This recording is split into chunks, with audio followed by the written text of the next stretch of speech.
Kua puta tētahi pūrongo reto e pāna ki te matenga o Halatau Naitoko.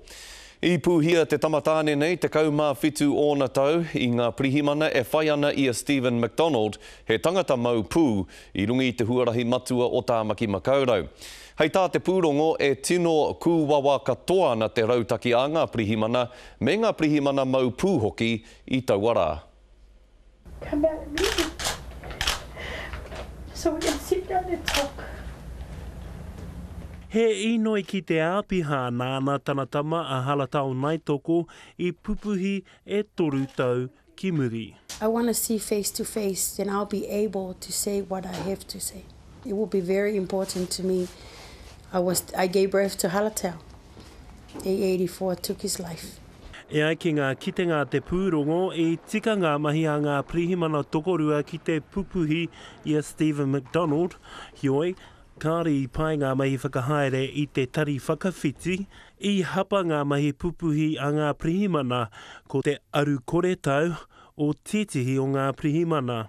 They went back to work 11 days after the incident. Was there enough time? I questioned. I te whai ke ngā pirihimana I a Stephen McDonald na tanataraiwa mō rea rea I tēnei huarahi I te raki mā uru o Tāmaki Makaurau.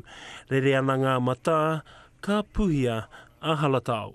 Right from day one, I always have questioned, did he die instantly or what was his last word were, or did he say anything before he took his last breath?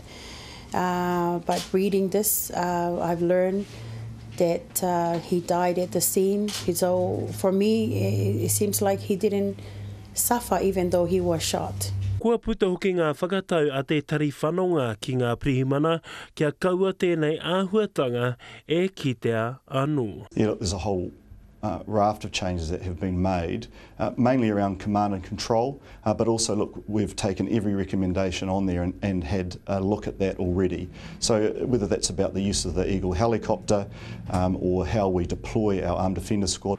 Ka rea noa Ivone kia tino whai utu kei te kōrero tonu ia ki tana roia mo te huarahi ka takahia e ria I nāia nei. Anzac Pikia, Te Karere.